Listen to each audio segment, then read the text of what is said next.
Hi guys, and welcome back to my channel, or if you're new here, welcome. My name is Heather, and on this channel we like to walk a very fine line between a shopping addicted makeup monster and a responsible adult with a makeup hobby. Now, I really enjoy eyeshadow singles, duochromes, multichromes, blush, highlight, lip gloss, basically everything except pressed glitter. Today we're going to be doing my September palette ranking. September got very out of hand, so if that sounds like something that you want to see all the palettes that I tried, which is way more than was necessary, keep watching. We're getting into it right now. Now, if you do like these two eye looks, these eye looks came courtesy of the ColourPop and Hocus Pocus 2 collection. So that video will either be up or coming very soon. I have a feeling it should be up by now, but we'll see how I edit things. We'll see. So the tail end of August, I was trying a bunch of palettes, but there were some that I didn't feel like I had tried enough to really form an opinion on them yet. So I kind of pushed them off to September, and then I tried a bunch of other stuff in September. So we have a lot of palettes to talk about.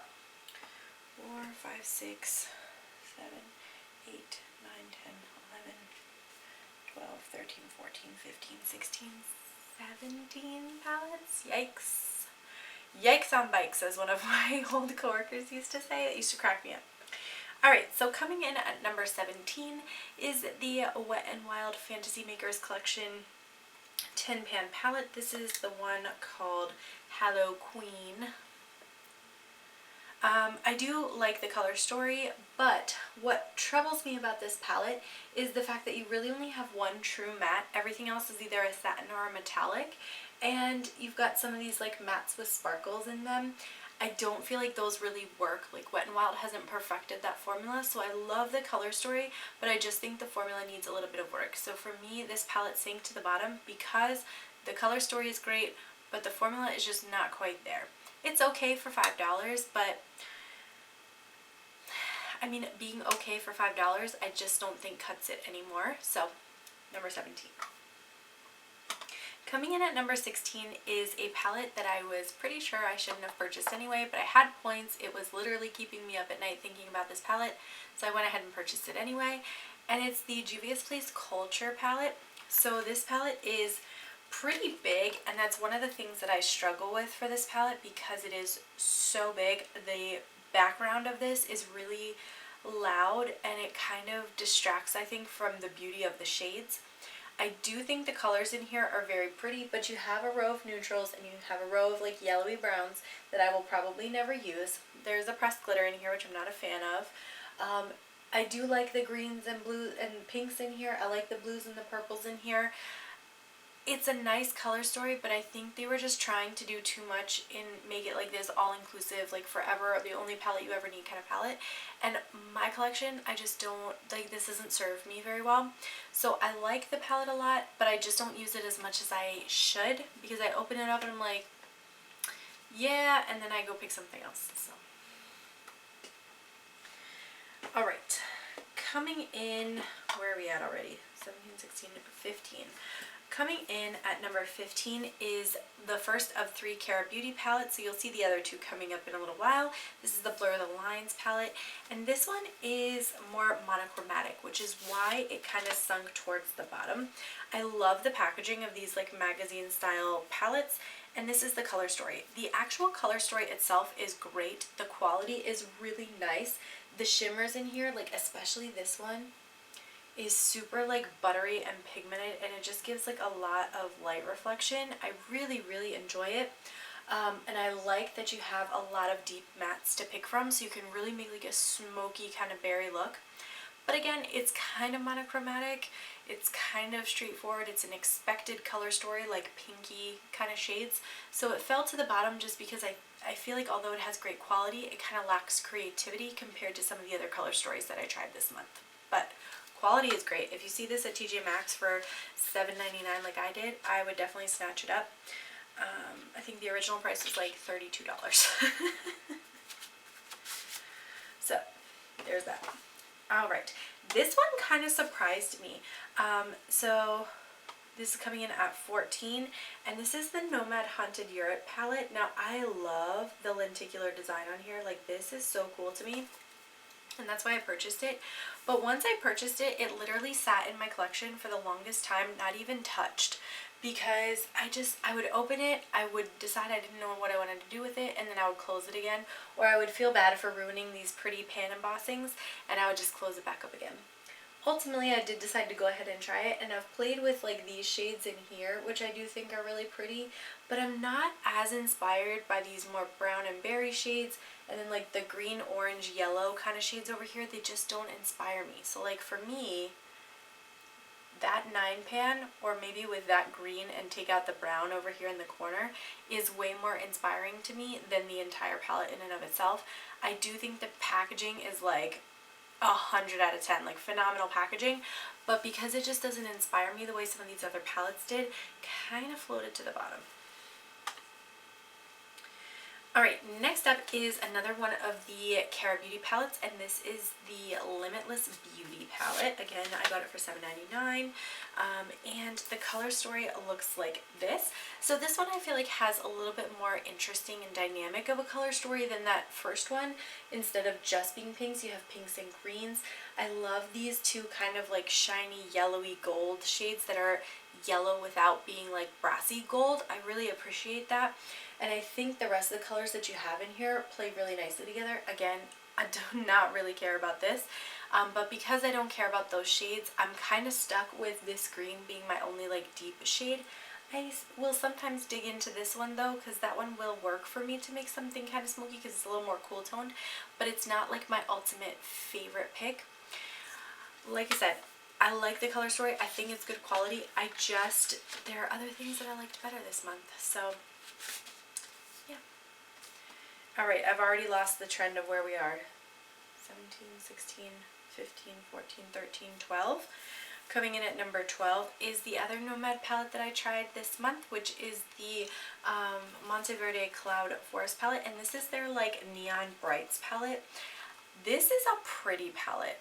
The thing that kind of disappointed me about this palette is the fact that all the metallics are really similar. Like they're all green metallics for the most part. Yes, this one has a little bit of like a red duochrome shimmer in it. Yes, this one kind of pulls like purpley blue. But ignoring those two, the only other four metallics in this palette are all green. So I kind of feel like it's a little bit redundant on the metallic side.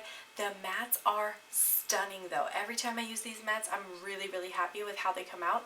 I think this is a great palette that you could blend with other shimmers, singles, multi-chromes, you know, liquid shadows, jelly mush shadows, that kind of stuff I think would be great to pair with this palette because the actual foundation of the mattes is really, really pretty.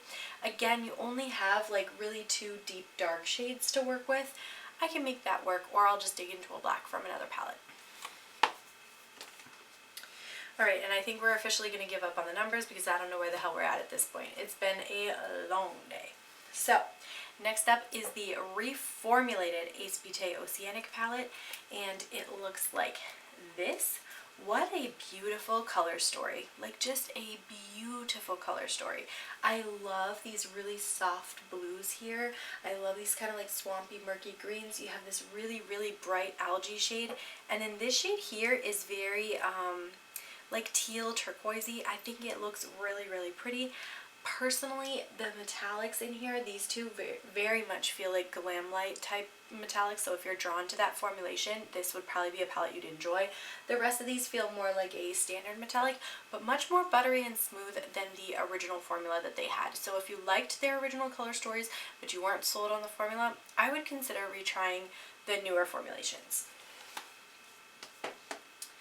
After that, we have one of the Glam Shop 9 pans. This is the Fioletti palette. I have no idea if I'm pronouncing that correctly. If you know how to pronounce it, please correct me in the comments. I won't feel bad at all. But this palette looks like this, and it is basically a lilac-y purple type color story. I picked it up because I saw somebody swatch this shade, and it's like one of those pinky gold duochrome type shades, and I literally cannot help myself when these types of shades come out. I'm like a sucker for them, like moth to a flame. I like this palette a lot though. I think it is really pretty. I love this really burgundy purple here, this metallic. It looks really pretty on the eyes. I think they did a good job picking like light, mid-tone, and deep shades for the mattes, and then giving you a variety of shades for the shimmers.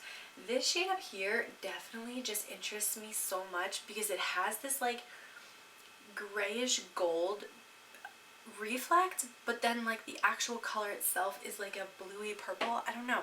It's so interesting to me. I haven't figured out how I want to like wear that, but I'll show you the swatches there. Like, look at how pretty that is. It's such a unique shade. It has such character that I don't see in every palette. So I'm really happy I picked this one up, especially because they're discontinuing these. So if you are at all interested in any of these 9 pans from Glam Shop, pick them up before they're gone. Next up is one of the ColourPop NBA palettes. This is the Mavericks palette, and I picked up a bunch of these, not because I have any interest in the NBA, honestly I don't, but these actually had some really creative color stories compared to a lot of what ColourPop was putting out, so I was like, don't mind if I do. So I picked this one up, and I do really like this color story. It has a really beautiful like gray, blue, silver kind of thing. This blue is so vibrant and impactful. The sparkle actually does kind of stick around in this one, which is kind of impressive. You've got this really pretty iridescent blue to white type shade, and then a really poppin' silver. This one is kind of like a gray based blue, and it's not as like exciting to me because it's very like baby blue, but I do think the other shades in here definitely, there's that swatch for you. I think the other shades in this palette definitely compensate for that one, and I love these like dark, murky, blue-gray tones. Very pretty. Alright, next up is the other Ace Beauté reformulated palette that I picked up, which is Paradise Fallen. Looks like this, and it is that purple and gray cool tone palette. You can see a theme. I really like dove into cool tones this month, and I definitely was still like trying out some kind of summery stuff. So we had like cool tones, swampy, grungy, and summer stuff. This I really like. Again, these shimmers are very like buttery to the touch compared to their old formula. I do really like the mattes. I think they blend really nicely, especially for being purples and especially for being as dark as they are. These are definitely, this is showing up pretty true to color, but this one is definitely more purple in real life. It's like a classic grapey Crayola marker purple. I don't know why it's pulling so blue on camera. Anyway, overall I do really like it. It's not one that I would necessarily wear every single day, which is where it kind of like fell a little bit, but I think it's a great color story, and it's very interesting and unique compared to other things in my collection.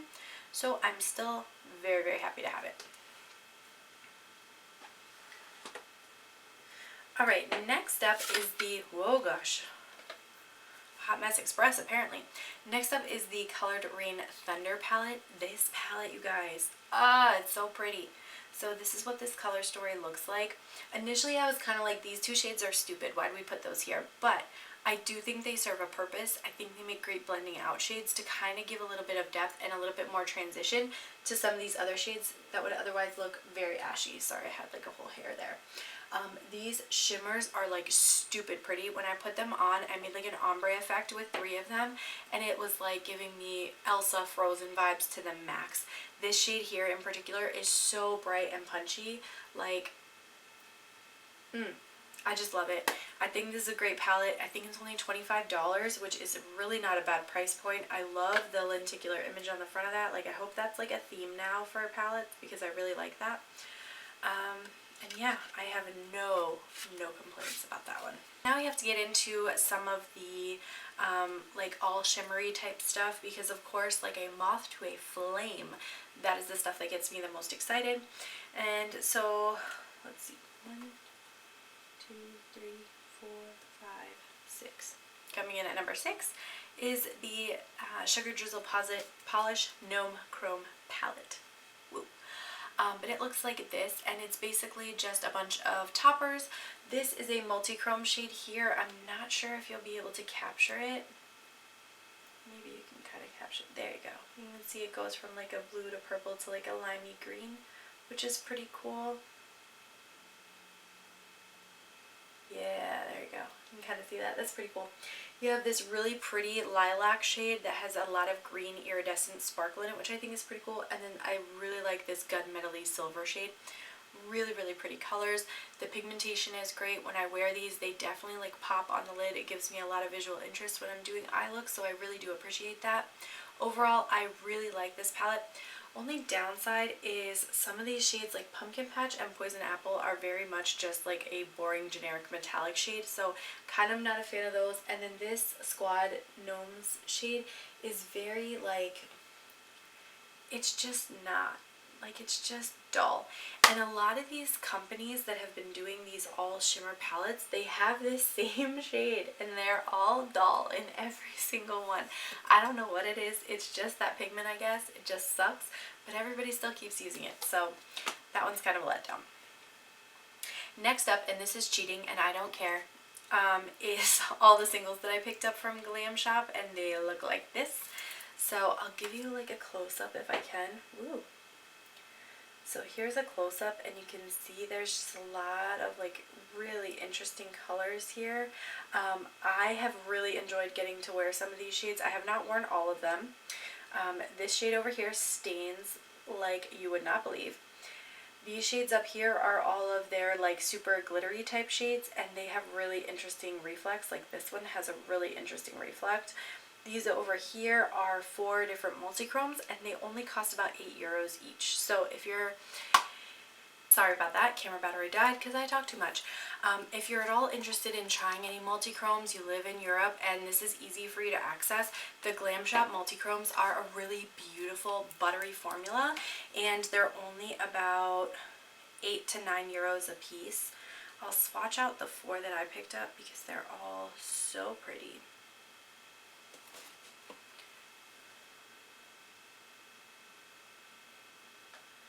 But I think you can see, especially on the 2 on my middle finger, you can see a lot of like really pretty variation there. This one here doesn't have as much, and nor does this one, but I still think they're such pretty shades. It's like worth checking out.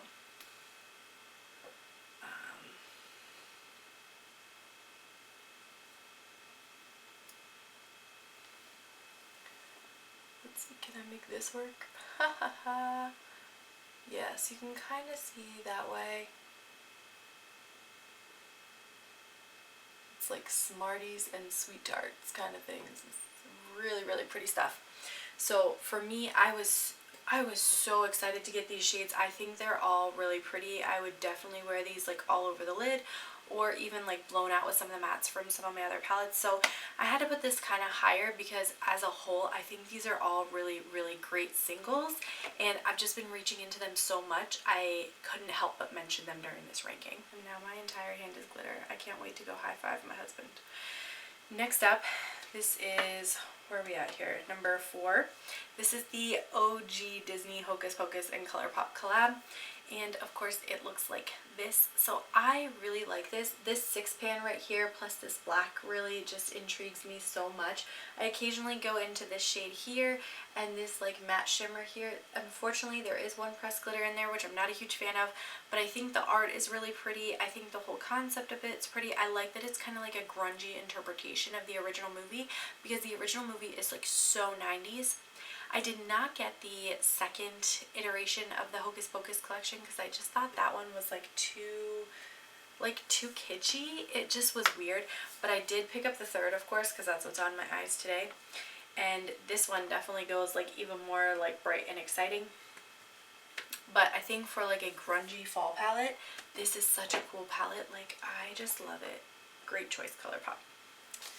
Coming in at number 3 is the It's Belle Cosmetics Cool Summer palette, which I originally was not going to pick up because by the time you would actually get this shipped to your house, it was going to be almost $50, and I just thought that was a little bit too expensive for a 16-pan palette when half the palette wasn't even like special shades. But when the price went down, I picked it up, and I'm so happy that I was able to snag it because I do really like this color story. The shimmers in here are like stupid buttery. They are so good.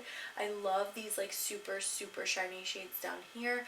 These 2 shades are actually in the wrong spot. This is part of the first launch where they like screwed that up, but it's okay. I think overall this is a really pretty color story.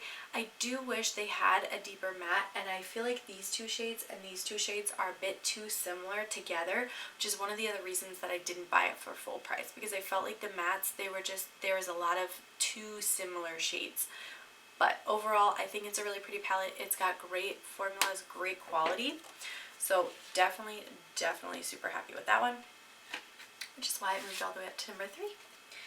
Coming in at number 2 is the Kara Beauty Dare to Be Shocking palette, and I really wasn't sure that one of these palettes was going to make it up this high, but as I started putting in the palettes together in piles of like, I kind of like these were pretty decent, and then like, whoa, I really love these, this palette like flew up to that top pile. And the color story looks like this. I love all these like gunmetal-y gray shades down here and the black. They play so nicely together. I've leaned into this palette for that black multiple times throughout the month because I just felt like so many other palettes lacked the depth that this one definitely had. You've got this deep navy, you've got this black, you've got two kind of mid to dark tone shades there. It's really beautiful, like kind of aqua blue. And I love that they threw a few pops in here of like kind of greeny, like minty green type shades. I think that was a really good call. And I do really appreciate that they didn't load this up with a bunch of neutrals, because you really only have like a handful of shades here that are neutral-ish. So I really like this one for $7. Oh my gosh, I was so happy to pick this one up. And then coming in at number 1 is a palette that I wasn't really expecting it to come in at number 1, but the more I played with it, the more I really liked it, and I got a lot of like really positive feedback from people when I wore this palette, so it had to come in pretty high, and that's the Laguna palette from Glam Shop. So this palette going out of stock or being discontinued was what ultimately prompted me to make the order from Glam Shop. And I'll show you the color story here. It looks like this. Now when I got this palette, this brown orange shade up here was like a little bit smashed, so I had to kind of like mush it back in there, but I do think this color story is really nice. I love the inclusion of the mattes that they chose. This shade up here is a really pretty like iridescent sparkly shade. Hello, let's come into focus. There we go. And yeah, every time that I've worn this palette, I've really liked the looks that I've come up with. The combination of like blues and like corally peaches I think is just an awesome combination. So overall it ended up flying up to number 1, swimming up to number 1. God, I'm tired, because it just had such really nice quality. So with that said, that is all of the palettes that I tried at the tail end of August and all of September. I want to thank you guys so much for watching this video and putting up with the entire long-winded conversation of all 17 of these palettes. Definitely let me know in a comment down below, what are some palettes that you've been trying out, or what palettes are you looking forward to trying? Did you pick up any of the Hocus Pocus stuff, or are there other Halloween palettes that you're interested in trying out? Would love to hear your feedback. Again, I want to thank you so much for watching. Don't forget to like and subscribe before you go, and I'm going to catch you in my next video. Bye!